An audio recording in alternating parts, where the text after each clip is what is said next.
5분 뚝딱 철학의 김필래입니다. 시간과 공간이란 무엇일까요? 전통적으로 여기에 대한 세 가지 이론이 있는데요. 뉴턴의 절대주의, 라이프니츠의 관계주의, 그리고 칸트의 형식주의입니다. 지난 영상에서 뉴턴과 라이프니츠의 시간과 공간 이론에 대해서는 한번 이야기를 했고요.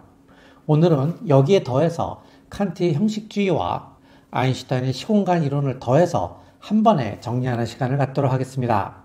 그리고 어느 이론이 전적으로 옳고 어느 이론이 전적으로 그른 것이 아니라 부분적으로는 다 옳다는 것을 보여드리도록 하겠습니다. 오늘의 이야기는 다소 어려울 수도 있는데요.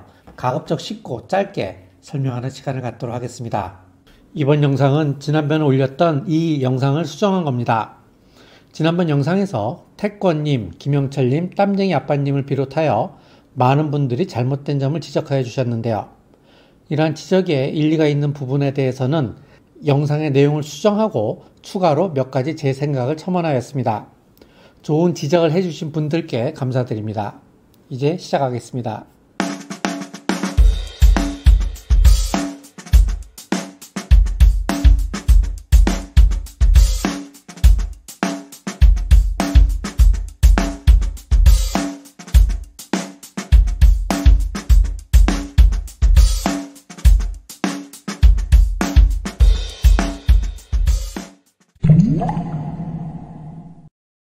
뉴턴은 시간과 공간에 대한 절대주의를 주장했는데요. 절대주의의 요지는 두 가지입니다. 첫째, 시간과 공간을 물질들과 독립적으로 존재하는 물질들을 담고 있는 컨테이너처럼 보는 입장입니다. 컨테이너 속 물체를 모두 제거해도 컨테이너만은 남는 것처럼 우주의 모든 물질을 제거해도 시간과 공간은 여전히 남는다는 겁니다. 둘째, 물질의 운동의 기준은 공간이라는 겁니다. 그래서 어떤 물질이 이동한다는 것은 공간 내의 위치를 바꾸는 것이며 어떤 물질이 회전한다는 것은 공간 내에서 회전을 하는 것이라는 겁니다. 뉴턴은 절대주의를 주장하기 위해서 버킷 사고 실험을 제시합니다. 물을 담은 버킷이 줄에 매달려 있다고 합시다. 이것을 상태 1이라고 하죠. 그리고 버킷을 손으로 돌려서 줄을 꼬았다가 손을 놓아보죠. 그러면 버킷은 회전을 하기 시작하겠죠. 하지만 처음에는 물은 회전하지 않을 겁니다. 이것을 상태 2라고 하죠. 그러다가 조금 있으면 버킷 속의 물도 버킷과 같은 방향으로 따라서 회전을 하게 될 겁니다. 그리고 물이 회전함에 따라서 물이 바깥쪽의 수면은 원심력으로 인하여 상승할 겁니다. 이것을 상태 3이라고 하죠. 이때 갑자기 회전하고 있는 버킷을 손으로 잡습니다. 그러면 버킷은 회전을 멈추겠지만 버킷 속의 물은 회전을 계속할 겁니다. 그리고 물의 바깥쪽 면은 여전히 원심력으로 상승한 상태를 유지하겠죠. 이것을 상태 4라고 합시다. 자, 그런데 여기에서 상태 1과 상태 3에서는 버킷과 물이 상대적으로 운동하지 않죠. 버킷 2와 버킷 4에서는 버킷과 물이 어느 한쪽만 회전하고 있으므로 상대적으로 운동을 하는 상태입니다. 만약에 물의 모양이 버킷에 대한 상대적 운동으로 결정이 된다면 상태 1과 상태 3의 물의 모양이 같고 상태 2와 상태 4의 물의 모양이 같아야 할 겁니다. 그런데 그렇지 않죠. 상태 1과 상태 2에서는 물이 원심력을 받지 않지만 상태 3과 상태 4에서는 물의 원심력을 받고 물의 바깥쪽이 상승했습니다. 왜 그럴까요? 그것은 물이 버킷에 대해서 회전 운동을 했기 때문이 아니라 물이 공간에 대해서 회전 운동을 했기 때문이라고 해야 합니다. 따라서 절대 공간은 존재한다는 겁니다. 라이프니츠는 시간과 공간에 대한 관계주의를 주장합니다. 관계주의의 요지는 두 가지인데요. 첫째, 시간과 공간은 절대적으로 존재하는 것이 아니라 물질들 사이의 관계일 뿐이라는 것이고, 둘째, 물질의 운동은 다른 물질들에 대한 운동이라는 겁니다. 뉴턴의 절대주의와 완전히 대비되죠. 관계주의를 주장하기 위해서 라이프니츠는 이런 사고실험을 제시합니다. 만약에 시간과 공간이 물질들과 독립적으로 그 자체로 존재한다고 합시다. 그러면 신은 세계를 지금의 세계보다 1년 늦게 창조할 수도 있었고 세계를 여기가 아니라 일광년 옆에 창조할 수도 있었겠죠. 그런데 1년 늦게 창조된 세계나 일광년 옆에 창조된 세계는 지금 여기의 세계와 구별이 되지 않을 겁니다. 왜냐하면 세계 속 사물들의 관계는 똑같기 때문인데요. 따라서 신은 굳이 그때 거기에 세계를 창조할 이유가 없었을 겁니다. 그런데 이렇게 보면 신은 왜 그때 거기에 우주를 창조했는지 설명할 길이 없어집니다. 이는 결국 모든 사건에는 그것이 벌어질 만한 충분한 이유가 있다는 충족 이유를 위배하는 겁니다. 즉, 신은 아무 이유 없이 우주를 창조했다는 말이 됩니다. 따라서 시간과 공간은 독립적으로 존재하는 것이 아니다 라는 결론이 나옵니다. 그렇다면 관계주의자들은 뉴턴의 버켓 실험을 어떻게 설명할 수 있을까요? 뉴턴이 죽은 지 약 200년이 지나서 오스트리아의 물리학자 마흐는 이런 대답을 내놓습니다. 물이 원심력을 받아서 바깥쪽에 올라가는 이유는 물이 공간에 대한 운동을 했기 때문이 아니라 물이 다른 물질들에 대한 운동을 했기 때문이라는 겁니다. 다른 별들, 다른 은하들, 다른 행성들의 상대적인 운동을 했기 때문이라는 겁니다. 결국 버킷 사고 실험도 모든 운동은 다른 물질들의 운동이라는 관계주의로 설명할 수 있다는 겁니다. 이제 칸트의 입장을 간단히 생각해보죠. 여기에 커피가 한 잔 있습니다. 그런데 사실 내가 보고 있는 이 커피는 나의 외부에 존재하는 것이 아니라 사실은 내 브레인 속에 떠오른 이미지일 뿐이죠. 여기서부터 감각 자료가 들어와서 내 브레인이 이것을 이렇게 구성한 것일 뿐이라는 겁니다. 그런데 우리의 브레인은 이것을 그냥 그대로 받아들이는 것이 아니라 시간과 공간의 형식을 통해서 받아들입니다. 그래서 우리가 지각하는, 우리가 경험하는 모든 것은 시간과 공간 속에 있는 겁니다. 그것은 시간과 공간이 나의 외부에 있기 때문이 아니라 우리가 이것을 받아들이면서 시간과 공간이라는 틀 속에서 정리를 하기 때문입니다. 그래서 칸트의 시간과 공간 이론을 형식주의라고 합니다. 칸트의 입장은 뉴턴과 라이프니츠의 입장과 근본적으로 다른데요. 뉴턴과 라이프니츠는 시간과 공간은 나의 외부에 존재하는 것이지만 칸트에게 시간과 공간은 나의 브레인이 만들어낸 것이라고 할 수 있습니다. 나의 외부에 시간과 공간이 독립적으로 존재하는 것이 아니라는 말인데요. 그런 의미에서 칸트의 시간과 공간 이론을 일종의 관념론이라고 할 수 있습니다. 그렇다면 칸트는 시간과 공간은 존재하지 않는다고 주장을 하는 건가요?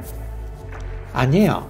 시간과 공간은 나의 브레인에 들어있는 형식이긴 하지만 인간은 모든 물질을 시간과 공간 속에 존재하는 것으로 경험하기 때문에 경험적으로는 실제로 존재한다고 봐야 한다는 겁니다. 즉, 시간과 공간은 엄밀하게 말하면 존재하진 않지만 우리 인간에게는 존재하는 것으로 볼 수밖에 없다는 겁니다. 그래서 칸트는 경험적으로는 실제론자라고 말하는 겁니다. 그래서 칸트는 시간과 공간이 존재하지 않는다는 입장과 존재한다는 입장 모두를 가지는 겁니다. 그런데 사실 칸트가 이렇게 주장한 것이 아니라 제가 칸트의 주장을 이렇게 해석한 겁니다. 실제로는 칸트는 순수 이성 비판에서 뉴턴의 절대주의와 라이프니츠의 관계주의가 왜 틀렸는지를 구체적으로 지적을 하고 있는데요.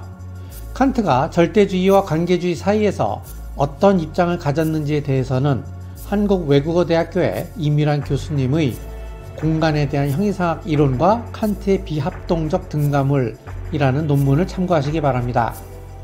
제가 10여 년 전에 이 논문을 읽고 너무 재밌어서 철학을 공부해야겠다고 결심을 했었는데요. 그래서 이 논문은 저한테 아주 중요한 논문입니다.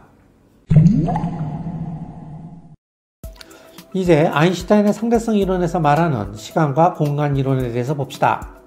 아인슈타인의 시공간 이론은 두 가지 특징을 가지는데요. 첫째, 절대 시간과 절대 공간은 존재하지 않으며 모든 운동은 공간에 대한 운동이 아니라 다른 물질들과의 상대적인 운동일 뿐이다. 둘째, 시간과 공간은 서로 독립적인 차원이 아니라 하나의 시공간 차원이며 이러한 시공간 차원은 다른 물질들의 운동에 따라서 변한다는 겁니다. 이 두 번째 특징이 중요한데 아인슈타인 이전까지는 시간과 공간은 독립적인 차원으로서 시간은 과거에서 미래로 한 방향으로 흐를 수 있는 1차원이며 공간은 전후, 좌우, 상하로 왔다 갔다 할 수 있는 3차원이라고 보았지만 상대성 이론에 따르면 시간 차원과 공간 차원은 독립적이 아닌 시공간 4차원이라는 겁니다. 앞에서 잠깐 스치듯이 설명을 했지만 저는 마의의 관점이 아주 중요하다고 생각을 합니다. 마의는 버킷 속에 물이 원심력을 받는 이유는 다른 물질들 간의 관계 때문이라고 말하는데요. 이는 공간은 물질들 간의 관계일 뿐이라는 라이프니츠의 관계주의를 옹호하는 것처럼 보입니다. 그런데 사실 라이프니츠의 입장과 마의의 입장은 근본적인 차이가 있다고 봅니다. 그것은 라이프니츠에게 공간은 물질들 간의 관계인 추상적인 개념일 뿐이지만 마의에게 공간은 이러한 관계가 만들어 놓은 실제로 존재하는 구체적인 대상이라는 겁니다. 저는 그것을 잘 보여주는 것이 바로 중력파라고 생각을 합니다. 중력파란 블랙홀과 같은 물질이 시공간에 뒤틀림을 발생시키고 그것이 파동의 형태로 전달되는 것을 말하는데요. 물질은 이러한 뒤틀린 시공간에 영향을 받습니다. 그런데 이렇게 보면 뉴턴의 절대주의가 완전히 틀렸다고 말할 수 없어요. 왜냐하면 만약에 이러한 뒤틀린 시간과 공간이 존재한다면 이것이 물질의 운동의 기준이 될 수 있기 때문입니다. 물론 뉴턴은 시간과 공간은 독립적인 차원이라고 생각을 했고 상대성 이론에서 시간과 공간은 상호 관련이 있는 4차원 시공간이라고 보지만 어쨌든 시공간이 물질의 운동의 기준이 될 수 있다는 점에서는 뉴턴의 절대주의가 틀렸다고 말할 수 없다는 겁니다. 그렇다면 칸트의 이론은 틀린 건가요?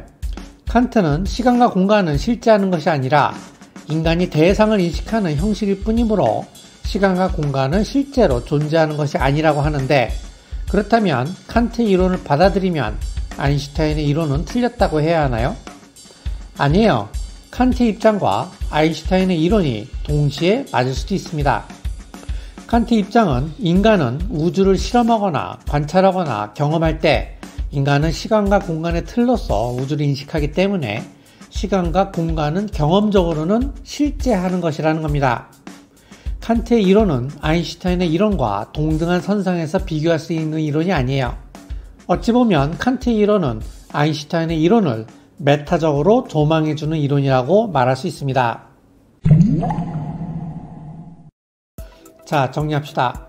아인슈타인의 시공간 이론을 전통적인 시간과 공간 이론에 비추어 볼 때 이렇게 볼 수 있습니다. 첫째, 시공간은 물질들 간의 관계이다. 이는 라이프니츠의 관계주의 입장이라고 할 수 있죠. 둘째, 하지만 이러한 시공간은 물질들 간의 추상적인 관계가 아니라 물질들이 만들어낸 구체적으로 존재하는 어떤 것이다. 저는 이것을 마의의 입장이라고 보았습니다. 셋째, 따라서 물질의 운동의 기준이 바로 시공간이다. 이는 변형된 형태의 뉴턴의 입장이라고 할 수 있죠. 넷째, 이러한 상대성 이론을 받아들이면서 칸트의 이론도 동시에 받아들일 수 있다. 왜냐하면 칸트는 시간과 공간은 존재하는 것은 아니지만 경험적으로는 실제하는 것으로 봐야 한다는 입장을 가지기 때문입니다. 그런데 상대성 이론에 대한 이러한 해석을 받아들이면 모든 운동의 기준은 다른 물질이면서 동시에 시공간일 수 있습니다. 즉 모든 운동은 상대적이면서 동시에 절대적일 수 있다는 말입니다. 제가 보기에 이것은 아주 중요한 의미를 가지는데요. 왜냐하면 이러한 입장은 시간이 존재하지 않는다는 퍼트남의 시간기하학적 결정론에 대한 결정적인 반론이 될 수 있다고 보기 때문입니다. 그래서 전체적으로 보면 상황은 아주 복잡합니다. 상대성 이론을 받아들이면 어떤 이론이 전적으로 옳고 어떤 이론이 전적으로 틀리다고 말할 수 있는 건 아니에요. 제가 보기에 부분적으로는 다 연결되어 있다고 봐야 합니다. 오늘은 근대의 뉴턴, 라이프니츠, 칸트의 시간과 공간 이론을 아인슈타인의 상대성 이론과 비교해서 정리해 보았습니다. 오늘의 영상에는 제 주관적인 의견이 좀 들어가 있기 때문에 아마 동의하지 않는 부분이 있을 수 있습니다. 다른 의견을 가지고 계시거나 저의 의견이 틀렸다고 생각하시는 분들은 댓글을 달아주시기 바랍니다. 그래야 다른 분들이 참고할 수 있을 겁니다. 오늘의 이만 마치죠. 감사합니다.